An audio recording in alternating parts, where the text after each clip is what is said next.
నమస్తే. ఇవాళ మన స్టూడియోలో ప్రముఖ ఆధ్యాత్మికవేత్త, జ్యోతిష్య పండితులు, బ్రహ్మశ్రీ శ్రీనివాసుల అనంతరామ శర్మ గారు మనతో ఉన్నారు. గురుగారితో మాట్లాడదాం. గురుగారు నమస్కారం. నమస్కారం. నరసింహార్పణ. గురుగారు, సంకటహర చతుర్థి ప్రతి మాసం గూడా మనకు వస్తూ ఉంటుంది. అసలు ఏంటి సంకటహర చతుర్థి? ఆ రోజు మనం అసలు ఏం చేయాలి? ఏ దేవుడిని పూజించాలి? పూర్తి వివరాలు మాకు తెలియజేయండి గురుగారు.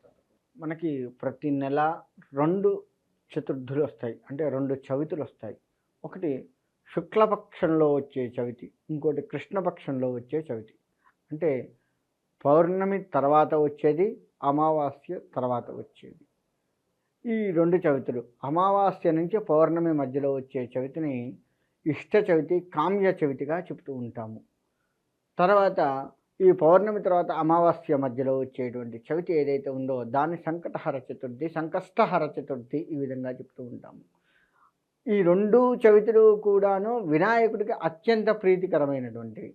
మొదటి చవితి నాడు వినాయకుడిని ఆరాధిస్తే, అంటే శుక్లపక్షంలో వచ్చేటువంటి చవితి నాడు కనుక వినాయకుడిని ఆరాధించినట్లయితే మన కామ్యములు, మన కోరికలు ధర్మబద్ధంగా ఉన్నాయి. మళ్ళీ అది కూడా చెప్తున్నాను. కోరికలు అనగానే అధర్మం కూడా కోరికల కిందగా వస్తాయి. అధర్మంగా చేసే పనులు అవి కాకుండా ధర్మబద్ధంగా ఉన్నటువంటి ఏ కోరిక అయితే ఉందో, మనకు గృహం కావాలి, లేదు చక్కటి సంతానం కావాలి, లేదు వివాహం కావట్లేదు వివాహం కావాలి, ఇటువంటి కోరికలు మనం బతకడానికి సరిగ్గా ఉండేటువంటి కోరికలు, ధర్మబద్ధమైనటువంటి కోరికలు ఏవైతే ఉన్నాయో అవన్నీ కూడాను స్వామివారు తీర్చేస్తాడు. కాకపోతే ఈ రెండిటికి ఈ సంకటహర చతుర్థి అంటే పౌర్ణమి నుంచి అమావాస్య మధ్యలో వచ్చేటి చవితి ఏదైతే ఉందో దాన్ని సంకటహర చతుర్థి అంటాం కదా. సంకష్టహర చతుర్థి అంటే సంకటములు అంటే కష్టములు, హరము అంటే తీసేసేవాడు. సంకటహర కష్టములను తీసేసేటువంటి వాడు. ఆనాడు గనక ఆ సంకటహర చతుర్థి నాడు గనక వినాయకుడిని ఆరాధించినట్లయితే మనకున్న ప్రతి కష్టము తీసేస్తాడు. ఆర్థికపరమైన కష్టాలు వస్తూ ఉంటాయి, మానసికపరమైన కష్టాలు వస్తూ ఉంటాయి, భార్యాభర్తల మధ్య వచ్చే గొడవలు వస్తూ ఉంటాయి, లేదు భూతగాథలు వస్తూ ఉంటాయి. ఏదైనా కష్టమే, అతి చిన్న కష్టమైనా సరే కష్టమే, పెద్ద కష్టమైనా కష్టమే. అలా మొదటి చవితిని పూజించడం వల్ల మనకు కావాల్సిన కోరికల్ని తీరుస్తాడు. రెండవ చవితిని పూజించడం వల్ల కష్టాలు తీర్చేస్తాడు. కాబట్టి ఈ 2 చవితులు వినాయకుడికి సంబంధించినవి. ఈ 2 చవితులకు కూడా పూజించే విధానం ఒకటే. గరిక పెట్టడము. సంకటహర చతుర్థి నాడు ఇంకా ఏం చేస్తారు అంటే సంధ్యా సమయంలో, అంటే సూర్యాస్తమయం అవుతున్న సమయంలో వినాయకుడికి ప్రత్యేక అభిషేకాలు చేస్తూ ఉంటారు.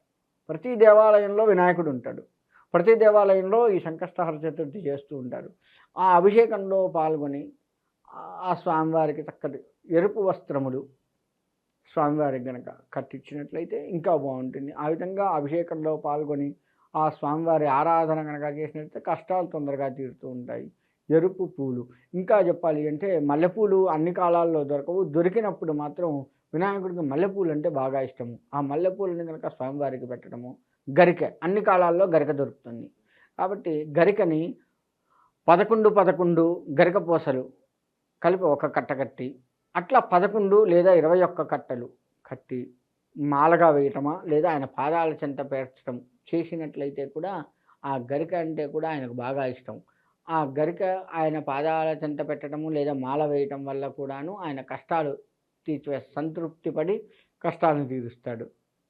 అంతేకాకుండా ఈ స్వామివారికి ఉండ్రాళ్ళు బాగా ఇష్టం. ఉండ్రాళ్ళు నివేదన పెట్టడము ఇటువంటివి చేస్తే తప్పకుండా ఈయన అనుగ్రహం బాగా ఉంటుంది. చెరుకు బాగా ఇష్టం. ఆ చెరుకును పెట్టినా సరే, ఎందుకంటే మనకి తలకాయ వరకు ఏనుగు తలకాయ కదా, అందుకని ఏనుగు చెరుకు అంటే బాగా ఇష్టం. అటువంటివి పెట్టడం వల్ల అంటే ఇక్కడ ఇంకొకటి ఏంటయ్యా అంటే దేవతల్లో కూడా కొంత మృగరూపము, కొంత మానవ రూపము ధరించిన దేవతలు ఉన్నారు. అందులో వినాయకుడు, నారసింహస్వామి, హనుమంతుడు, హయగ్రీవుడు ఇటువంటి దేవతలు చాలామంది ఉన్నారు. అటువంటి దేవతలు తొందరగా అనుగ్రహిస్తారు అని చెప్పేసి శాస్త్రం చెప్తూ ఉంది. వీళ్ళని ఆరాధించడం వల్ల మన కష్టములు కావచ్చు తొందరగా తీరుతాయి, కోరికలు కూడా తొందరగా తీరుతాయి. మనకు ముఖ్యంగా సంకటహర చతుర్థి మనకు ప్రతి నెలా వస్తూ ఉంది కాబట్టి ఈ 2 చవితులు స్వామివారిని ఆరాధించడం వల్ల 2 రకాల కోరికలు తీరుతాయి. అటు కోరికలు తీరుస్తాడు, ఇటు కష్టాలు తీరుస్తాడు. కష్టాలు తీర్చాలి అన్నది కూడా కోరికే కదా మనకి. కోరిక అంటే కష్టాలు కోరిక ఏంటి అని అనుకున్నాం, కానీ కష్టాలు తీరాలి అన్నది కూడా కోరికే కదా. ఆ కోరికతోటే కదా ఆయన ఆరాధించేది. మనకు సాధారణంగా ఉన్న కోరికలు తీరాలి అని కూడా ఆరాధిస్తాం. కాబట్టి ఈ 2 చోట్ల ఈ 2 సమయాల్లో వినాయక ఆరాధన అనేది మనకు చక్కటి ఫలితాన్ని ఇస్తుంది. సంకటహర చతుర్థి నాడు ఏ కష్టం ఉన్నా సరే స్వామివారి ఆరాధన చేయటం వల్ల తప్పకుండా మనకి మంచి ఫలితాన్ని ఇస్తుంది. అది కూడా బుధవారం వచ్చినట్టయితే, మళ్ళీ వినాయకుడికి బుధవారం ఇష్టం, బుధవారం వచ్చినట్లయితే ఇంకా అధిక ఫలితాన్ని ఇస్తుంది. ఆ విధంగా గనక ఉన్నట్లయితే ఆ రోజునాడు స్వామివారికి ప్రదక్షిణ నమస్కారాలు, ఈ అభిషేకాలు పాల్గొనడం ఇటువంటివన్నీ చేయలేని వారు గరిక ఖచ్చితంగా పెట్టగలం కదా. పూలు, ఎర్రటి మందార పూలు ఇంట్లో చెట్లు ఉంటాయి, లేదంటే ఎక్కడ ఎవరిని అడిగినా ఇస్తారు. అలా పువ్వులు తెంపి ఒక్క పువ్వు అయినా సరే త్రికరణ శుద్ధిగా మనసా వాచా కర్మణ స్వామివారి ముందు పెట్టి ఆరాధించినట్లయితే తప్పకుండా స్వామి అనుగ్రహం పొందుతాం. ఈ విధంగా ఎవరైతే మనస్ఫూర్తిగా త్రికరణ శుద్ధిగా గనక చేస్తారో వారికి తప్పకుండా వినాయకుడి అనుగ్రహం ఉంటుంది అనడంలో ఎటువంటి సందేహం లేదు. కాబట్టి ఎవరికి ఏ కోరిక ఉందో, కోరిక అధికంగా ఉండి చక్కగా సుఖంగా ఉండాలి, ఈ ఇల్లు చేయాలనుకున్న వారు మొదటి చవితి, కష్టాలు ఎక్కువగా ఉన్నాయి అనుకున్న వాళ్ళు రెండవ చవితిని ఆరాధిస్తూ ఆ వినాయకుడి అనుగ్రహాన్ని పొందవచ్చు. ఈ విధంగా చేసినట్లయితే తప్పకుండా వినాయకుడి అనుగ్రహం కలుగుతుంది. ఆయనకు అంతేకాక పానకం బాగా ఇష్టం.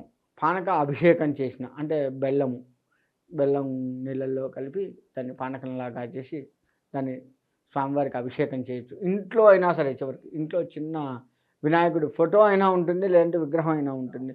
ఆ ఫోటో అయినా సరే, ఆ ఫోటో దగ్గర ఈ పానకాన్ని నివేదన చేసి దాన్ని తీర్థంగా తీసుకున్నా కానీ చాలా మంచిది. అంటే దేవాలయానికి వెళ్ళి చేయలేని పరిస్థితి, ఎందుకంటే అందరికీ ఆరోగ్య పరిస్థితి సహకరించాలి అని లేదు కదా, అందరికీ అన్నీ అనుకూలంగా ఉండాలని లేదు కదా. అలా లేనివారు కనీసంగా ఇంట్లో అయినా సరే ఆ విధంగా చేసి స్వామివారి ఆరాధన చేసినట్లయితే తప్పకుండా ఆ స్వామి అనుగ్రహంతో మన కష్టాలు, మన కోరికలు తీర్చుకొని సుఖంగా ఉండొచ్చు. సంకటహార చతుర్థి గురించి మాకు ఎన్నో విశేషాలు తెలియజేశారు. ఆ విఘ్నేశ్వరుడు అందరి యొక్క విఘ్నాలు తొలగించి అందరూ కూడా సంతోషంగా ఉండాలని చెప్పి మనస్ఫూర్తిగా కోరుకున్న గురుగారు. ధన్యవాదాలు. నరసింహ.